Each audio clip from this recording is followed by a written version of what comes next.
नमस्ते मित्रों, कूट भाषा या सांकेतिक भाषा नेक्स्ट टॉपिक है आपका मानसिक योग्यता परीक्षण मेंटल एबिलिटी का आपका नया टॉपिक आ गया है कूट भाषा या सांकेतिक भाषा। इसमें संकेतों के आधार पर प्रश्नों का उत्तर दिया जाएगा। देखो वैसे सारे प्रश्न लगभग इंग्लिश के आएंगे, लेकिन उसमें अपने को शब्दों के अर्थ पे नहीं जाना है, उनका कहीं अपन मीनिंग का अर्थ निकालने लग जाए, ऐसा कुछ नहीं है। संकेत दिया जाएगा, अक्षरों को वर्णों को देखेंगे अपन, अंग्रेजी के वर्णों को, और उसके आधार पर अपन ऑप्शन के द्वारा और अपनी उत्तरमाला के द्वारा आंसर तय करेंगे कि किस प्रकार से इसका उत्तर निकलने वाला है। तो इसको कूट भाषा या सांकेतिक भाषा अपन कहेंगे। कोडिंग डिकोडिंग इसको इंग्लिश में कहते हैं। उत्तरमाला अपन ने लिखी ली, आपको पता है ए से लेकर एम तक, एन से लेकर जेड तक आप अच्छी तरह से समझ रहे हैं। 1 से लेकर 13 तक, 14 से लेकर 26 तक। आपको लग रहा होगा अभी तक ये उत्तरमाला इतनी ज़्यादा काम नहीं आई। मैं कह रहा हूँ, गारंटी लिख रहा हूँ कि जब ये पूरा टॉपिक आपका कूट भाषा या इसके बाद वर्णमाला परीक्षण से समाप्त होगा तो आपको लगेगा कि ये उत्तरमाला बहुत ज़्यादा आपके लिए महत्वपूर्ण सिद्ध हो रही है। तो आज के इन प्रश्नों को अपन देखते हैं कि कूट भाषा के प्रश्न आप किस प्रकार से हल करने वाले हैं। तो पहला प्रश्न आपका आया है CGZ बराबर XTA। ये देखो प्रश्नों का प्रकार कैसे होगा। मैं तो ये शॉर्ट में प्रश्न लिखा है, प्रश्न बड़े बड़े आएंगे, और बड़े बड़े किस प्रकार से आएंगे कि किसी सांकेतिक भाषा में या किसी कूट भाषा में CGZ को XTA लिखा जाए तो उसी भाषा में DFP को क्या लिखा जाएगा। इस प्रकार प्रश्न बनेंगे। मैंने ये प्रश्न को शॉर्ट में लिखा है, प्रश्न का अर्थ तो वही आ रहा है, लेकिन प्रश्न को शॉर्ट में कर दिया। समझ में आ गई बात। तो अब अपने को इसका और इसका बिल्कुल संकेतों के आधार पे बताया है कि C को X कहा है, अपन C को A नहीं मानेंगे। जो जिस क्रम पर जो अक्षर है उसी क्रम पर ही उसकी तुलना करने वाले हैं। तो C को X माना, C और X में क्या संबंध है, आगे है पीछे है, कितनों का अंतर है, ये सब देखना पड़ेगा। पहला प्रश्न लाया हूं, आप समझ सकते हैं कि मैं पहला प्रश्न कौन सा लाता हूं। बिल्कुल सबसे सरल जो होता है वही मैं पहला टॉपिक का सबसे सरल प्रश्न ही पहला प्रश्न लाता हूं। तो C X के से कैसे तुलना करेंगे अपन। C इस अगर उत्तरमाला में नहीं देखेंगे तो अपन घूमते रहेंगे, दिमाग लगाते रहेंगे, C और पहले हैं बाद में गिनो और ये गिनो। अगर इस उत्तरमाला में अपन देखेंगे, इस आंसर शीट में अपन देखेंगे तो C जस्ट C के सामने क्या है, X है, तो C के जस्ट सामने हो गया X। G के जस्ट सामने हो गया T, तो G के जस्ट सामने हो गया T। Z के और A में क्या संबंध है, Z के जस्ट सामने हो गया A। तो अपना आंसर कितना जल्दी आने वाला है आप समझ सकते हैं।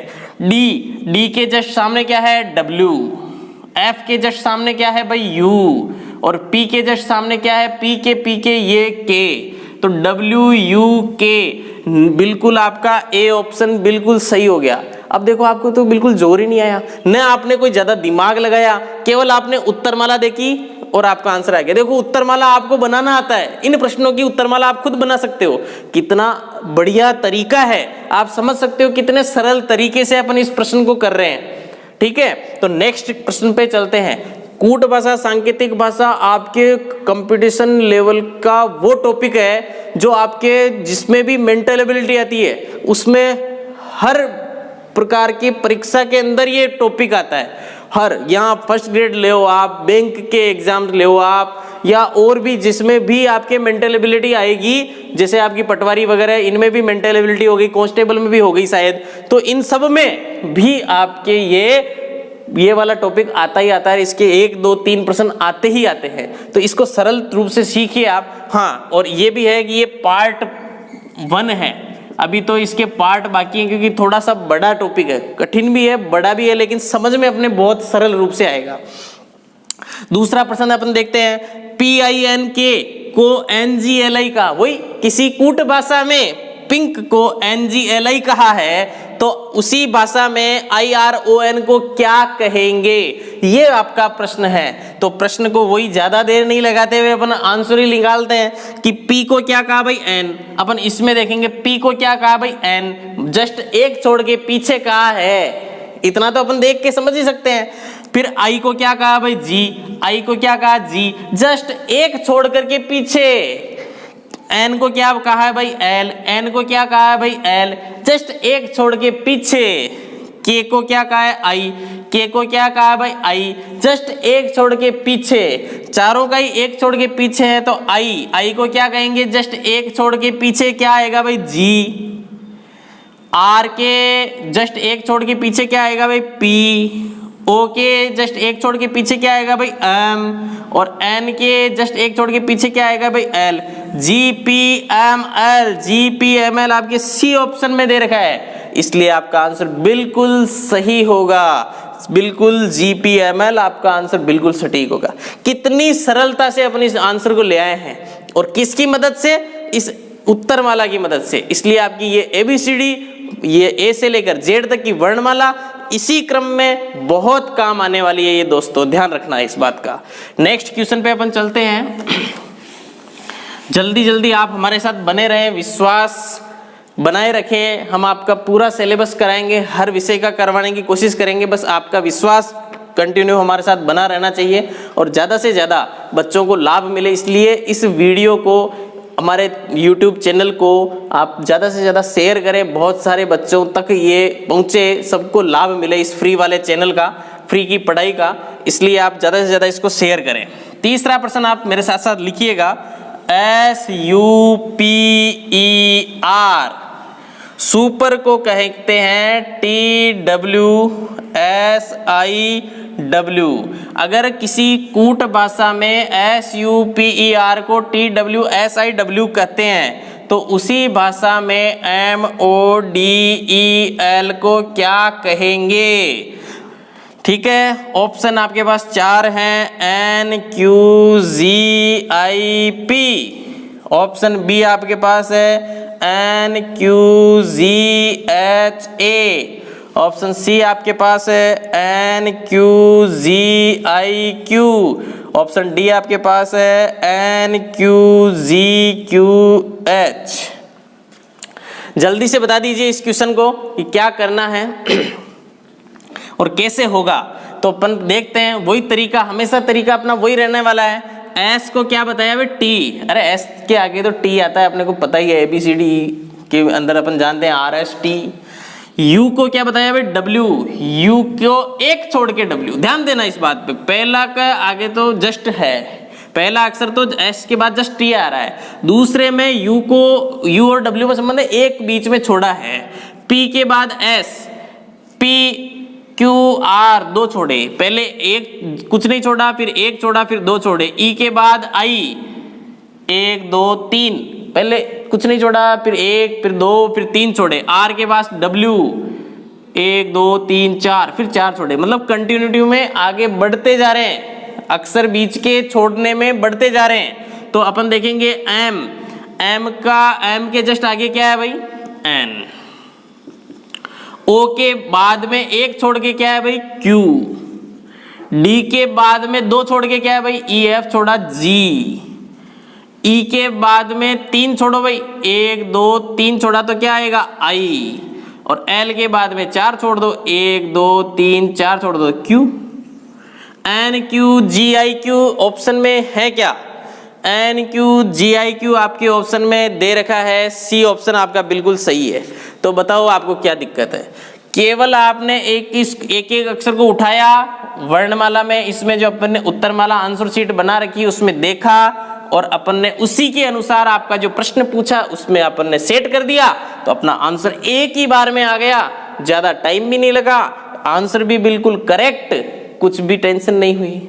तो इस विधि के द्वारा आप आराम से इन क्वेश्चंस को कर सकते हैं। आप एक बार इस वीडियो को वापस देखना, पूरा समझना, क्योंकि ये जो टॉपिक है ये बहुत ही महत्वपूर्ण टॉपिक है, प्रश्न इसका 100.1% आना ही आना है, ध्यान रखने की बात है। ठीक है, चौथे नंबर का प्रश्न है CALANDER को CLANAEDR, तो CIR CULAR को क्या लिखेंगे? ऑप्शन ए है आपका CRIUCALR।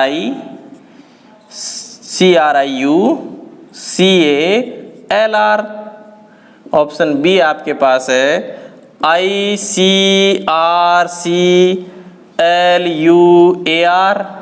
ऑप्शन सी आपके पास है CRIUCLRA। और ऑप्शन डी आपके पास है ICCRLURA।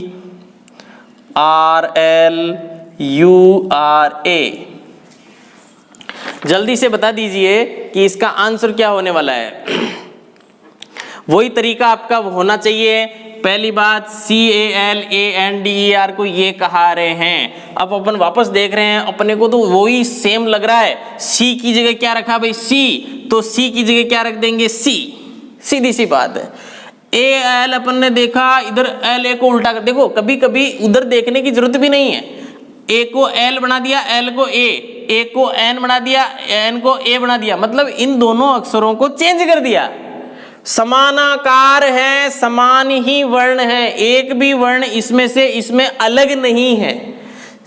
ये जो 7, 6 या 7 या 8 वर्ण है वो कि वही इसमें है, बस उनका ही जगह चेंज कर दी। उस जगह चेंज करने वाली जो कारण है उसको अपने को पकड़ना है और पकड़ करके अपने को आंसर ले आना है। तो AL जो दूसरा और तीसरा वर्ण है उसको आपस में चेंज कर दिया। तो इसमें क्या है भाई? IR है तो अपन RI कर देंगे। फिर आगे AN को क्या कर दिया? इसमें NA कर दिया, तो अपन क्या कर देंगे? CU को UC कर देंगे।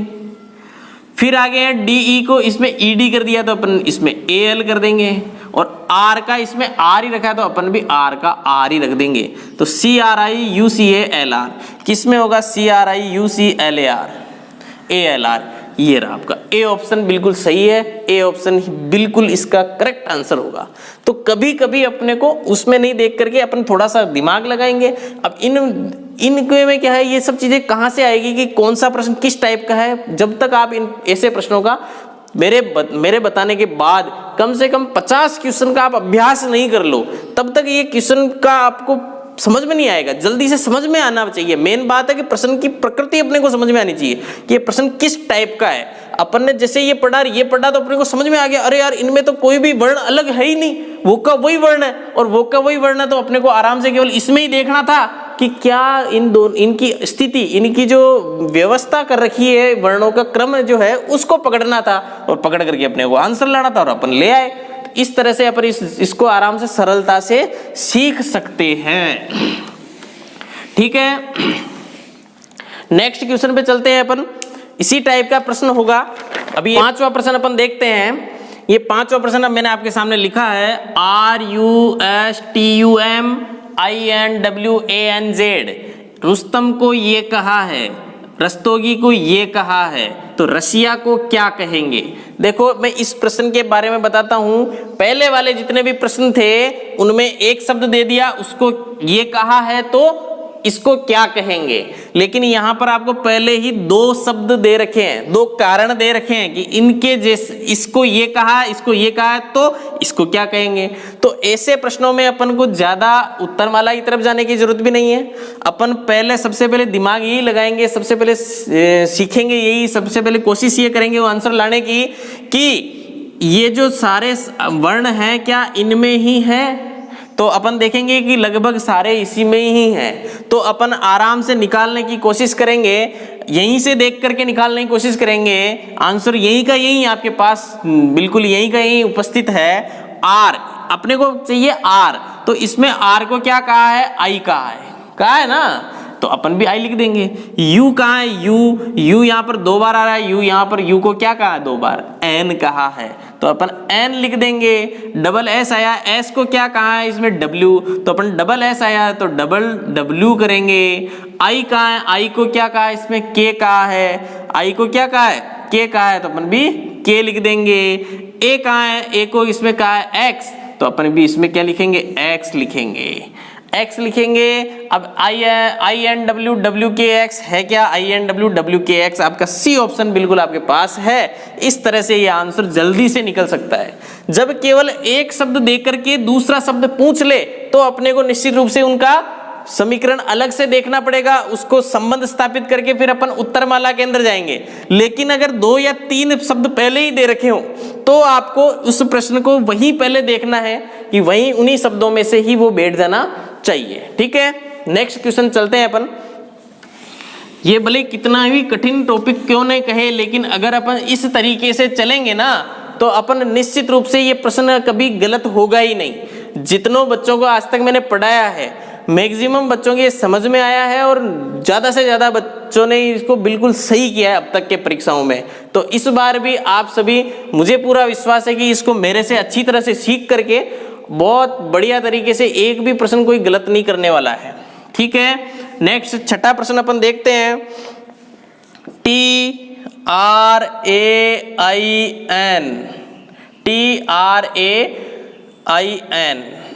ट्रेन को क्या कहा है भाई?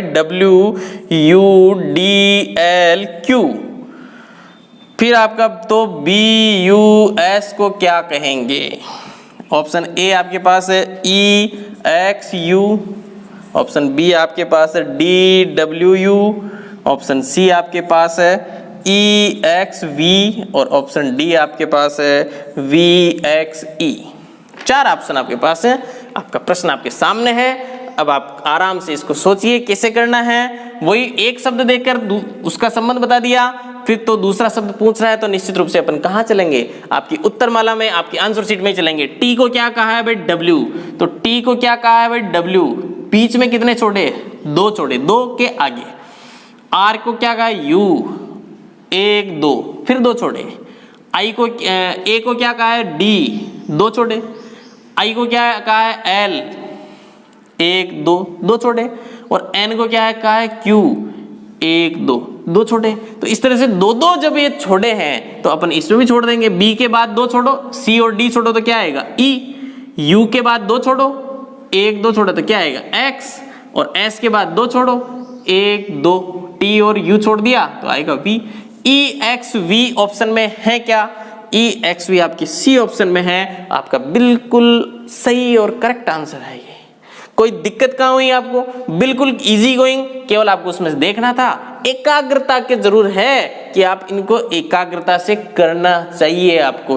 बिल्कुल आपका दिमाग कहीं दूसरे प्रश्न में दौड़ रहा हो और आप इसमें उत्तरमाला में इधर उधर कर दिया, गणना में गड़बड़ हो गई तो गलत हो सकता है। लेकिन अगर आप बिल्कुल एक एक अक्षर को उठा करके उसमें देखते जाएंगे और अपन इसमें अगर रखते जाएंगे तो क्वेश्चन आपका बिल्कुल सही होना है। कोई चैलेंज नहीं है, कोई गलत करने की गुंजाइश नहीं रहेगी। ठीक है, ये 6 प्रश्न मैंने आज आपको बहुत सिखाने की कोशिश की है। मुझे विश्वास है कि ये आपको समझ में आए भी होंगे। MARCH, मार्च को PXUJK, तो APRIL अप्रैल को क्या कहेंगे? ए ऑप्शन आपके पास है DMUFO,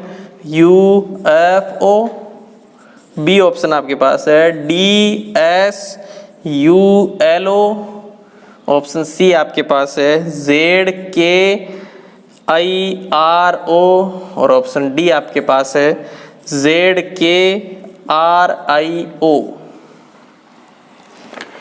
ये प्रश्न आप सब लोगों के लिए है। नेक्स्ट वीडियो में इसका आंसर भी मैं बताऊंगा अगर आपको नहीं आया तो, और अगर आपको आ जाता है तो आपको बिल्कुल इस उत्तरमाला के अनुसार या जिस तरह से भी मैंने आपको पैटर्न बताया है उस पैटर्न के अनुसार आप इस क्वेश्चन को करेंगे।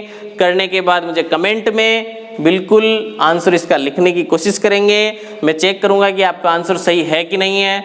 बिल्कुल जल्दी से, अगर आपने 6 प्रश्नों को अच्छी तरह से देखा तो ये 7वां प्रश्न आपको निश्चित रूप से आएगा।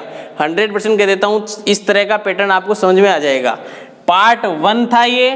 पार्ट 2 में कुछ इसी कूट भाषा के कुछ नए प्रश्न लेके आऊंगा जिनको आपको पहले सिखाऊंगा, फिर आपको लास्ट में वापस क्वेश्चन दूंगा। आप निश्चित रूप से इस कूट भाषा के टॉपिक को मेरे से पढ़ने के बाद कभी ये नहीं कहोगे कि कूट भाषा का टॉपिक हमें नहीं आता या मेंटल एबिलिटी का ये कूट भाषा वाला टॉपिक हमें कठिन लगता है।